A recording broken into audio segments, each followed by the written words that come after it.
ایک خواہش ہے جو میرے سینے میں ہر وقت ابلتی رہتی ہے. میں ٹوٹیوں پر وضو کرنے کے لیے بیٹھا ہوا تھا تو دو گاؤں کے دیہاتی وہاں وضو کر رہے تھے. تو ایک دوسرے سے، ہمارا تو بہت غلط ماحول تھا یہاں اس وقت جب میں اس طرف آیا ہوں. بنو امیہ کے بعد بنو عباس کی حکومت آئی، تو اس میں جو ان کا دوسرا خلیفہ بنا وہ تھا ابو جعفر منصور. وہ بہت بڑا عالم تھا. تو اس نے کبھی سوچا بھی نہیں تھا کہ مجھے خلافت ملے گی. اس نے کوئی 21 برس حکومت کی، بنو عباس کی بنیادوں کو قائم کیا. ایک دفعہ اس سے کسی نے پوچھا کوئی خواہش باقی ہے جو رہتی ہو؟ ٹھیک. تو اس نے کہا کہ ایک خواہش ہے جو میرے سینے میں ہر وقت ابلتی رہتی ہے کہ میرے گرد طلبہ کا ہجوم ہوتا اور میں درس حدیث پر بیٹھا ہوتا اور مجھ سے طالب علم سوال کرتے، یہ حدیث آپ نے کہاں سے بیان کی ہے، یہ حدیث آپ نے کہاں سے بیان کی. کہ یہ میری خواہش سینے میں دب کے رہ گئی ہے. اگلے دن وہ جتنے درباری تھے، درباری تو بڑے خوش آمدی ہوتے ہیں، وہ کاغذ قلم اور دواتیں لے کے آ گئے. حدثنا امیر المومنین، امیر المومنین آپ ہمیں حدیث سنائیں. تو وہ ہنس پڑا اور کہنے لگا لستم بہم، تم وہ لوگ نہیں ہو. لستم بہم ایک محاورہ ہے جس کا اردو میں ترجمہ ہے یہ منہ اور مسور کی دال. سنا ہوا ہے یہ منہ اور مسور کی دال. یہ شاہ عالم ثانی کا باورچی تھا محمد حسین. جب انگریزوں نے قبضہ کر لیا تو وہ وہاں سے نکلا اور بہاول پور جانے لگا. وہاں عباسی مسلم ریاست تھی. وہاں راستے میں پڑ گیا رنجیت سنگھ، اس سے ملا تو اس نے کہا تو میرے پاس ہی نوکری کر لے، وہاں جانے کی بجائے تمہارے پاس کر لیتا ہوں. اس نے کہا تو تنخواہ کیا لوگ؟ کا شاہ عالم تو مجھے 300 روپے اور روٹی دیتا تھا 2 وقت کی. اس نے کہا یہ تو بہت زیادہ ہے، میں تو 100 روپیہ دے سکتا ہوں، میں تو صرف پنجاب کا حکمران ہوں، وہ تو ہندوستان کا تھا. کہا چلو ٹھیک ہے 100 روپیہ بھی ٹھیک. تو اس نے کہا میرے گھر کے 16 فرد ہیں اور تم نے 1 ہفتہ کھانا بنانا ہے، ہفتے کے بعد مجھے بل دینا ہے کیا خرچ ہو. اس نے پہلے دن مسور کی دال بنائی. تو اس کی ایک رانی جندہ تھی چہیتی بڑی، اس کے آخری بیٹے دلیپ سنگھ کی ماں، انہیں جب نوالا لیا تو کہنے لگی یہ کس نے بنائی ہے دال؟ کا نیا باورچی ہے. کا پورا ہفتہ دال بنے گی مسور کی، ایسی مزے کی. تم نے پورا ہفتہ دال بنائی. ہفتے کے بعد اس نے حساب مانگا تو اس نے 72 روپے حساب دیا. میں کہا تیرا بیڑا غرق ہو جائے، تو نے دال پہ 72 روپے لگا دی، تو میرا خزانہ خالی کرے گا. نے کہا دال تو 2 آنے کی لگی، 71 روپے 14 آنے کے مسالے لگے ہیں. انہوں نے کہا بھائی تو میرے وارے کا نہیں ہے، جا. میں نے کہا میں بھی اس سے کم درجے پہ نہیں آ سکتا. وہ نکل پڑا. دوپہر میں جب کھانا آیا تو مرغا بنا ہوا تھا. تو جندہ نے بوٹی نوچی اور دیوار پہ ماری. کس نے بنایا ہے یہ سارا؟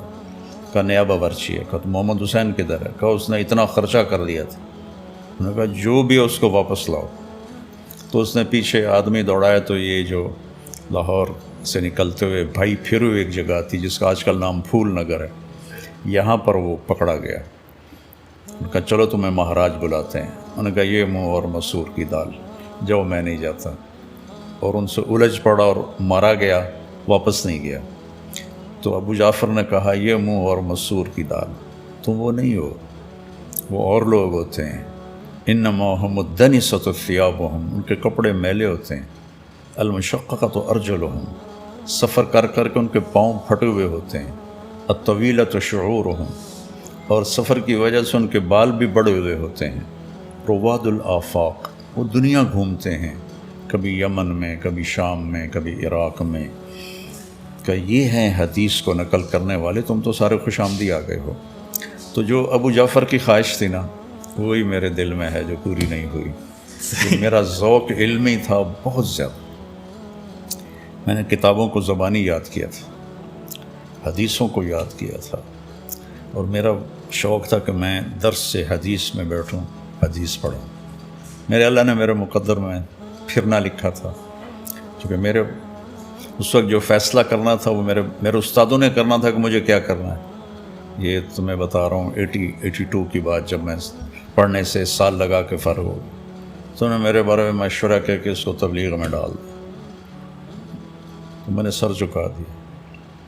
تو ان کے دعا تھی، چونکہ میرے لیے بہت بھاری فیصلہ تھا۔ مجھے جو سب سے بڑی ناگواری میں نے دیکھی وہ اس وقت دیکھی جب انہوں نے مجھے کہا کہ تم نے سارا وقت عربوں کے ساتھ گزارنا ہے، کہ عربوں کو لینے والا کوئی آدمی کوئی نہیں، کوئی عالم کوئی نہیں جو عربی اچھی بولتا ہو۔ تو مجھے وہ پڑھائی سے نکال کے عربوں کے ساتھ جوڑ دیا گیا۔ اللہ نے میری آواز کو سارے عالم میں پھیلا دیا۔ یہ اس اطاعت کا ثمرہ تھا۔ اور لیکن یہ خواہش آج بھی باقی ہے کہ میں کتابوں کو دیکھتا ہوں تو رونے لگ جاتا ہوں۔ ذوق یہ تھا، لیکن اللہ نے اس کے عوض میں جو مجھے دیا وہ ایسا ہے جو میں نے زندگی میں کسی کے ساتھ یہ معاملہ نہیں دیکھا۔ اس مالک کی مہربانی ہے۔ ایک چھوٹے سے گاؤں سے مجھے اٹھا کے اس نے ساری دنیا پھرا دیا، ہر ملک میں اللہ نے میری آواز کو پہنچا دیا، اس کی بڑی مہربانی۔ جب میں 3 چلے لگا رہا تھا تو وہ دیپال پور سائڈ پر گاؤں دیہاتوں میں ہماری جماعت تھی، صحیح 1971 کی بات ہے۔ تو میں ٹوٹیوں پر وضو کرنے کے لیے بیٹھا ہوا تھا، تو 2 گاؤں کے دیہاتی وہاں وضو کر رہے تھے۔ صحیح۔ تو ایک دوسرے سے کہتا ہے تبلیغ کی جماعت آئی ہے، انہاں دی گل سنی ہے؟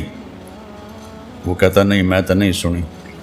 وہ کہتا ہے وچ ایک شور ہے، وہ بڑی چنگی گل کریندا ہے، وہ دی سنی۔ تو یہ پہلی دفعہ مجھے اس دیہاتی کی زبان سے پتہ چلا کہ میں کوئی اچھی بات کرتا ہوں۔ ہم راجپوت چوہان ہیں۔ پرتھوی راج کا ایک بیٹا تھا رام دیو چوہان۔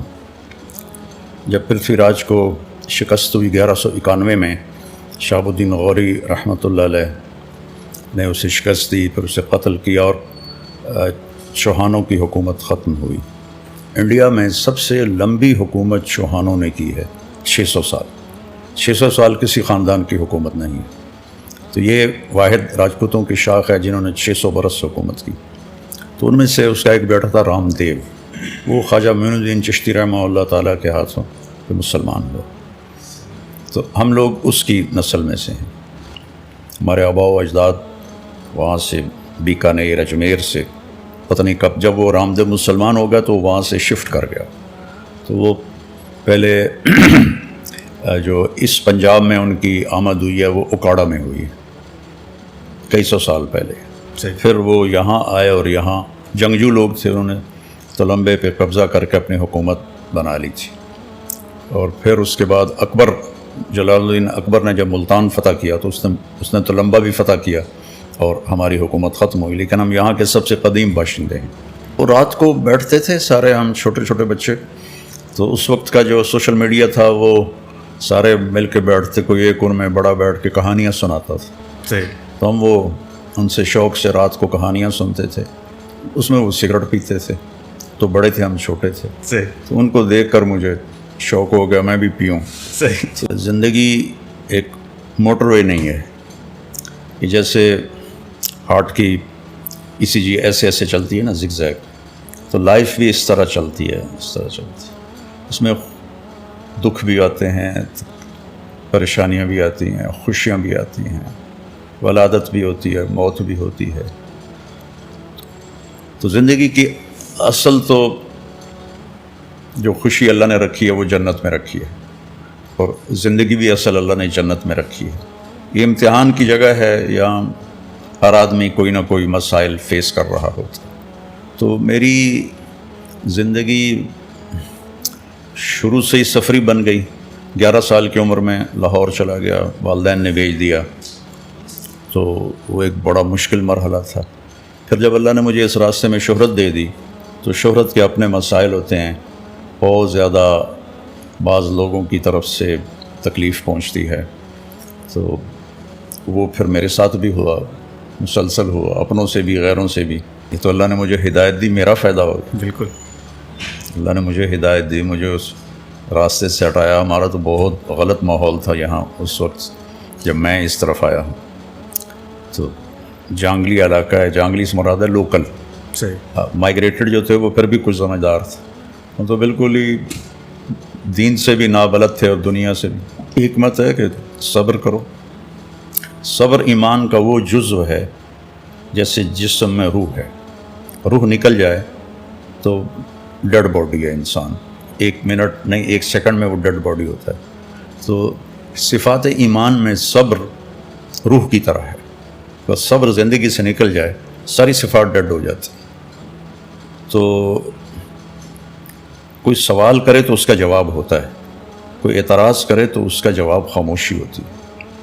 تو یہ میں نے حدیث پاک سے یہ مضمون اخذ کیا ہے کہ آپ اعتراض کا جواب نہیں دیتے تھے، خاموش رہتے تھے، کوئی پوچھتا تھا تو اس کو جواب دیتے تھے۔ تو میرے اوپر کتابیں لکھی گئی ہیں میرے خلاف، اور مقالے لکھے گئے ہیں، اخباروں میں لکھا گیا ہے، ہر جگہ ہوئی ہے تنقید، لیکن تنقید اللہ کا شکر ہے بہت تھوڑی ہے، محبت کرنے والے بہت زیادہ ہیں، تو اس لیے وہ بھی اس کی کمپنسیشن ہو جاتی ہے کہ ٹھیک ہے۔ ایک لطیفہ، ایک ٹیچر پڑھا رہی تھی بچوں کو، بیٹا CUP سپ کہو، تو بچوں نے کہا جی CUP مس کپ ہوتا ہے، کہ نہیں CUP سپ۔ بچوں نے پھر کہا مس CUP کپ ہوتا ہے۔ انہوں نے کہا اتنی تھوڑی تنخواہ میں CUP سپ ہی رہے گا، کپ نہیں ہو سکتا۔ تو بیچاری ٹیچرز کیسے بچوں کی تربیت کر سکتے؟